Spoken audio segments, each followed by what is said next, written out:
It's great to be here with Simon Barrington. Simon's a great friend of mine, a great friend to all of us as part of the Bullington family.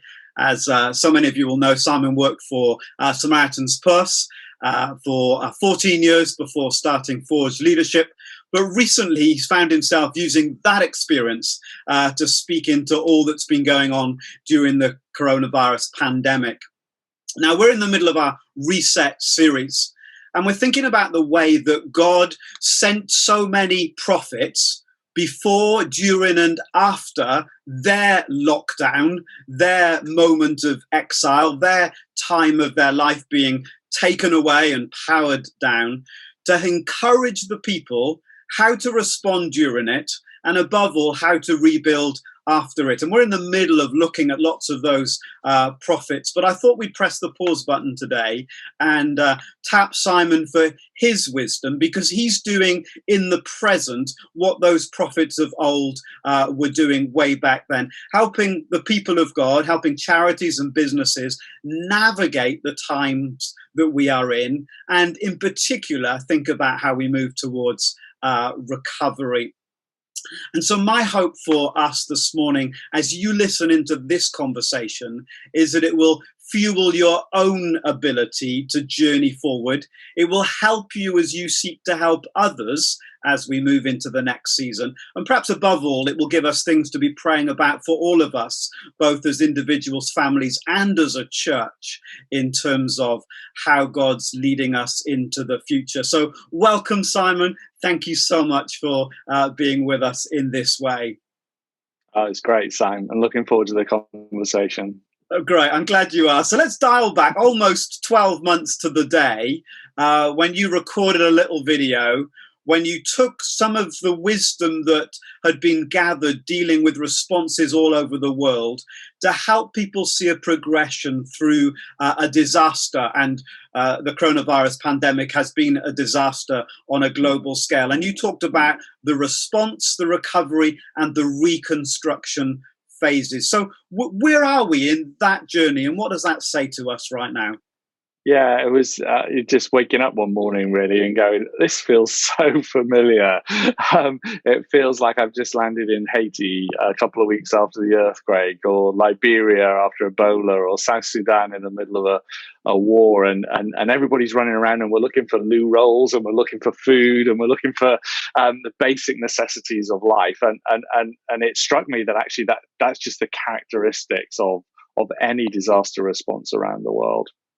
But what people don't realize, I think, is that after any disaster, however long it goes on for, and whether that's an Ebola piece that goes on for months, or an earthquake that goes on for days, that actually there's a prolonged recovery phase after that before you get to reconstruction. And I suppose the big insight at that point that helped people navigate it is we're not just going to come out of this response and be exactly the same as we were before, that actually there's going to be a recovery period before we get back to reconstruction as well. And so there's a real sense in which we've been through a couple of minor recoveries.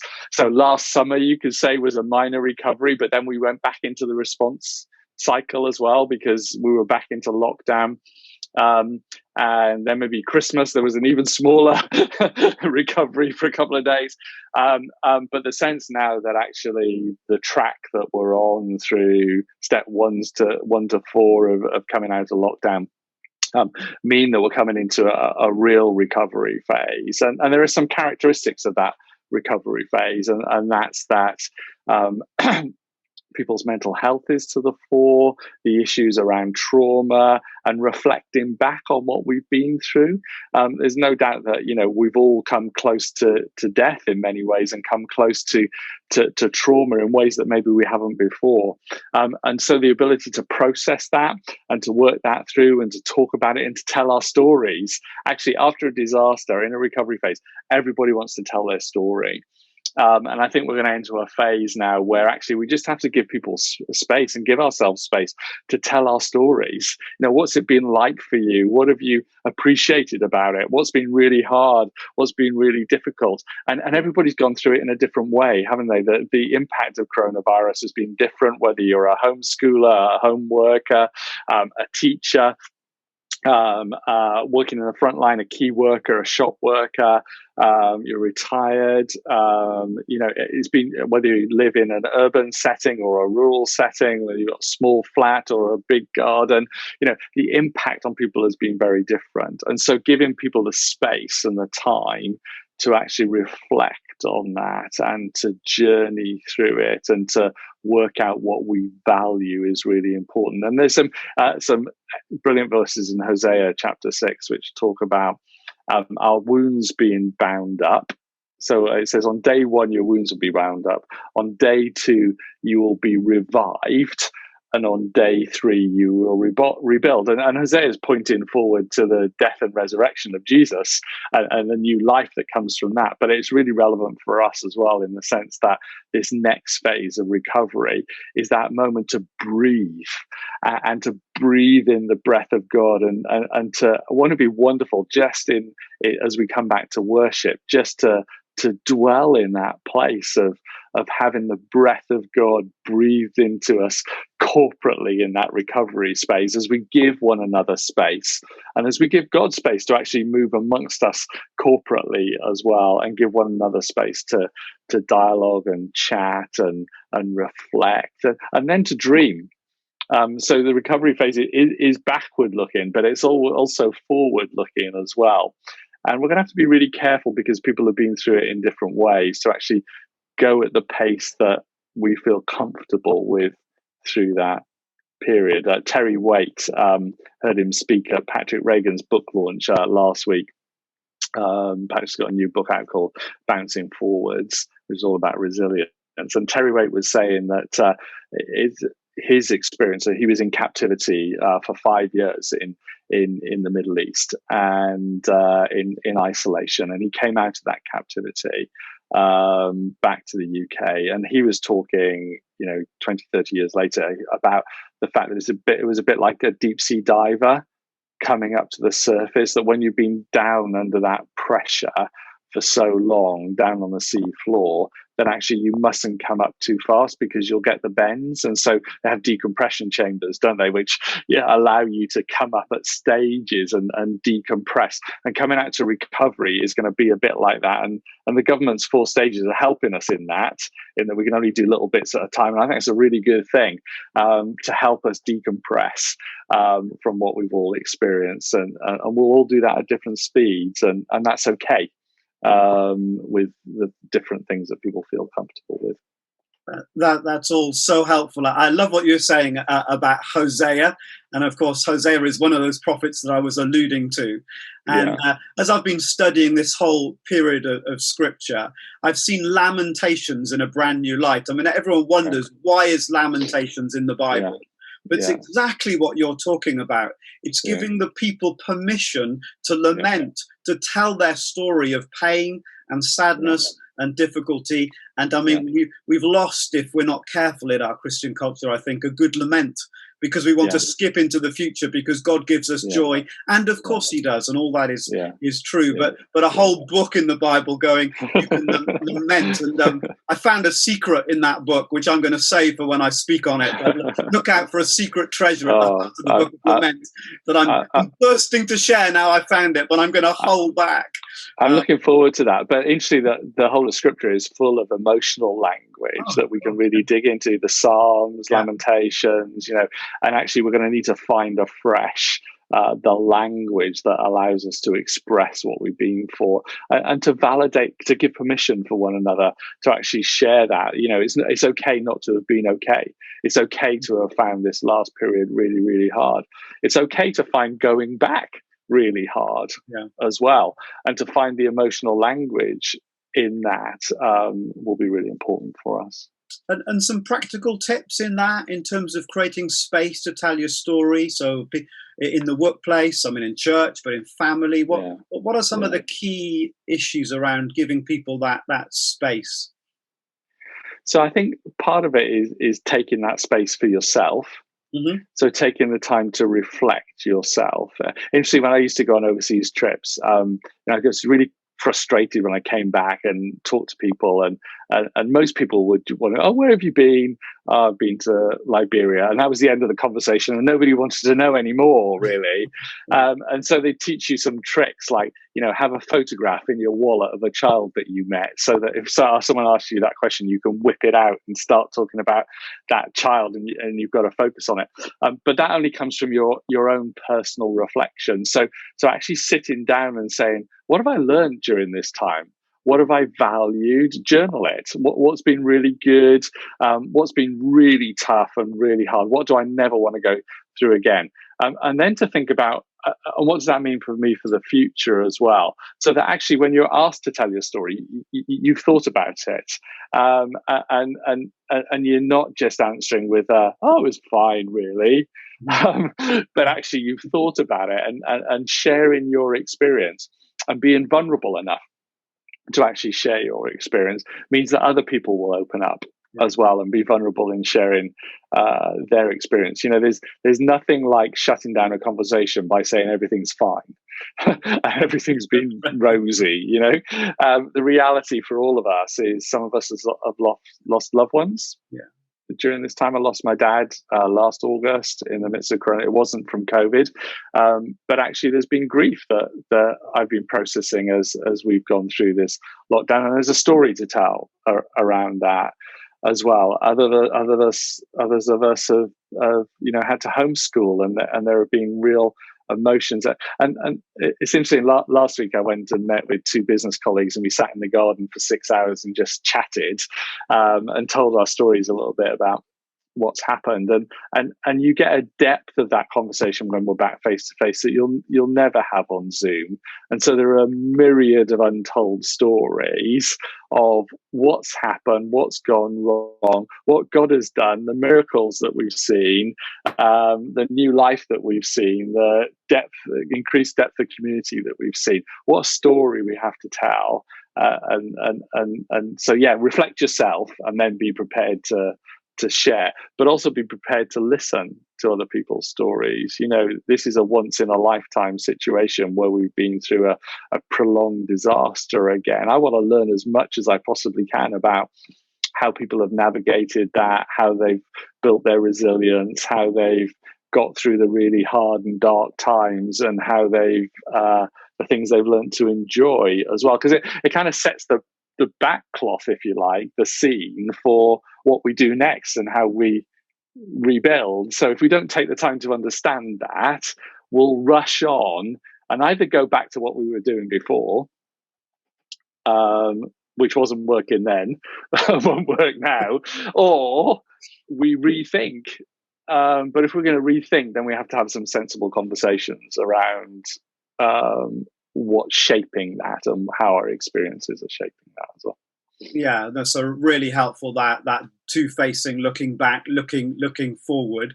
Let's move the conversation a little bit into the forward space, recognizing that we won't be able to rush forward. There'll be a lot of processing of the emotions, a lot of space that we need, a lot of storytelling, a lot of lament, and God's big enough to take our lament and our anger and our disappointment and so on, and we find healing as we pour it out to him. But then just a couple of months ago, you started writing and talking about reverse culture shock. And no one wants another shock. We've had enough shocks. So what's reverse culture shock, and how can we be ready for it and ride the wave rather than get submerged under it? Tell us about reverse culture shock. And what's it got to do with this present moment as well? So reverse culture. So people are aware of culture shock. You go into a different culture, you live in a different place, your rhythms change, your patterns change, maybe your diet changes, your language changes, and you get a shock. But actually, when you come back to your home culture, reverse culture shock, people will say, can often be worse. And it's a combination of things. One is that you have an expectancy of what it's going to be like, and you have an expectancy of celebration. So, imagine arriving back at Heathrow. I mean, my first experience, I lived in Taiwan when I was 21, been away for a year, came back. My parents came to Heathrow, big hugs at Heathrow, celebrations, banners, everything, the whole lot, and some of our celebrations will be like that. Or maybe they already have been, as we see people again and maybe we're able to hug them or see grandkids or grandparents again and get to the house. It's a bit like that Heathrow moment. Da, da, da. And then you realize, because you've been apart for a significant distance, you've had different experiences, that you've changed and everybody else has changed as well. And so you can't go back to exactly how it was before. Because you've had different experiences and your patterns and your rhythms have changed. And so what happens is that there's a tendency towards disappointment and judgment. Mm-hmm. So there's a tendency to a disappointment that, oh, this isn't how I remember it was. So we tend to look back on things how they were before with rose-tinted glasses, that we look back and we think it was all wonderful. And then we get back into the reality of it again and you go, oh, why was I looking forward to this? And a disappointment and judgment, and we go through that cycle, and then something amazing starts to happen, which is actually you start to readjust, and you start to understand what you valued from before you went through this experience, what you valued from the experience, and how now you're going to rebuild for the future. So to expect that height of enjoyment and excitement and parties and going out for a meal and all that kind of stuff, and to enjoy that, but also to reckon there's an emotional journey going on as well that we will all share, where we're going, oh, do I want to be back in church on a Sunday morning? Do I want to be back in the office? Mm-hmm. How often do I want to see my grandkids now I have the choice of how often I can see them? How often do I want to see my grandparents now? How often do I want to see my parents? How often do I want to see those friends who I haven't seen for a year? Do I want to see those friends? All those kinds of emotions. Do I want to go back to volunteering in whatever I was volunteering in before, or actually something different? So we're going to have to help one another through that journey of readjustment. And I was struck over Easter just reading John chapter 20 again, how the disciples went through this. Okay, so they'd had the disappointment and the down of Jesus dying, what was going on, the big question of it, then the resurrection and the hope that associated with that, and he appears in the room with them and he speaks peace over them, interestingly. So his first words over them are, a peace be to you. So he knew at that moment of transition and that moment of change that actually they needed to experience the peace of God. And then the next time we see Peter is like he's back fishing again. He's like back at the beginning of the journey with Jesus, where he wasn't catching any fish and he was told to throw the net over the other side. And now that story is being replayed again because he's gone back to where he was. And I wonder what was going through those disciples' minds. Should we go back to what we were doing before?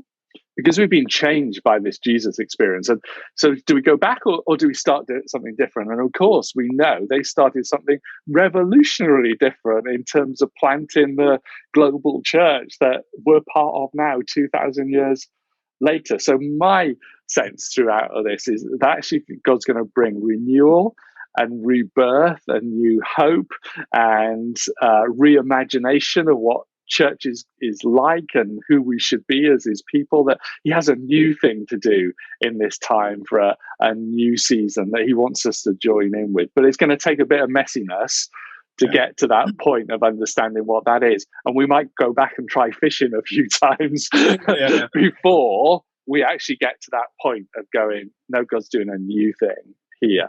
And it's remarkable and we want to join in with it. Mm.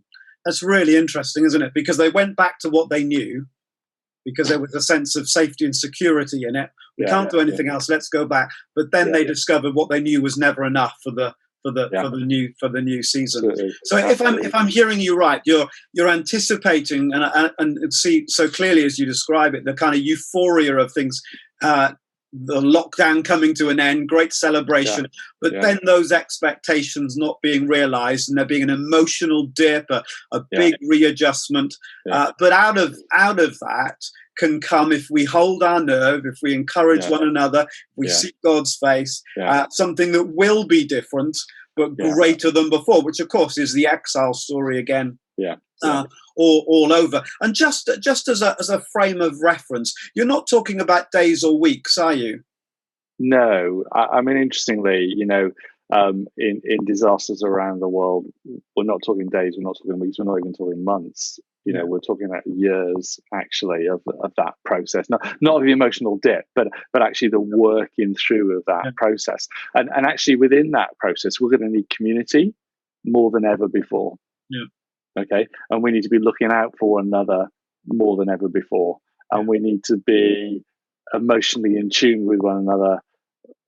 It's a time for the pastors. It's a time for the shepherds. It's a time for the people who are looking out for people, who are caring for people, who are praying with people, who are helping us all through that journey of transition. And it's a time for those who are painting their future hope as well, of what God might be calling us to. So it's hope-filled. It's renewal-filled. It's a time for renewing ourselves, but also for corporate renewal. And it's a time of great hope, actually, of what God is going to do in this new season. So just as a quick answer, I'm asking lots of leaders at the moment what the defining question is that we should be asking as a church. This is a big moment, as you've alluded to. This is a once-in-a-lifetime moment. It's a defining moment, and we get the best out of those defining moments by asking the right question. What's the question that is behind all the questions, do you think, that we should be asking? What's God up to, and how do I join in? Right. So I sense that God's up to a renewing of His people, and I don't want to miss that, and I don't want to miss joining in with what He's doing either. That's really encouraging, and probably a great way for us to end this conversation on that sense of hope of all that God is doing. Just before we do, part of that rebuilding is something that you're behind in terms of a conference coming up in a couple of weeks' time. Thursday the 22nd of April. It's called I'm In, which is what you're alluding to. I'm in with what God is doing. Tell us about that for a moment, and why you think that's so important at this time. So there's a real sense for our town that this is a defining moment as well, that actually how we rebuild in Ipswich with the church, with churches coming together, with civic society, with our politicians, that there's a moment in time where we've been hit by the impacts of the pandemic, where we're not the same, where actually we see increased levels of homelessness, mental health issues, debt, poverty, an opportunity for the church to come together and be united and relational and connected and missional together in a way that we've not seen before in response to this moment. So on the 22nd of April, which is a week Thursday, in the evening, we've got Tom Hunt MP, Archdeacon Rhiannon King from the Anglican Deanery, Roger Sutton from the Gather movement, coming together to talk to church leaders from right across the town. And we've had nearly 100 church leaders sign up so far. Church leaders, influences, people who are concerned about our town, who are concerned about making a difference in our town. And we're going to talk about how we can be more relational, more prayerful, more connected, and how we can shine our lights for Jesus in a significant way at this moment in our town. And I think it's significant that our MP will be there, borough councillors will be there, church leaders will be there, and we can reimagine what God wants to do in our town together.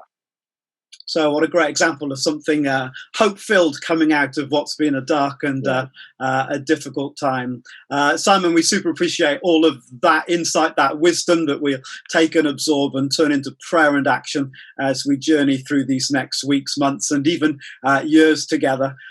Excited for all that God will do into the future. Thanks so much. God bless you and all that you do. It's a pleasure.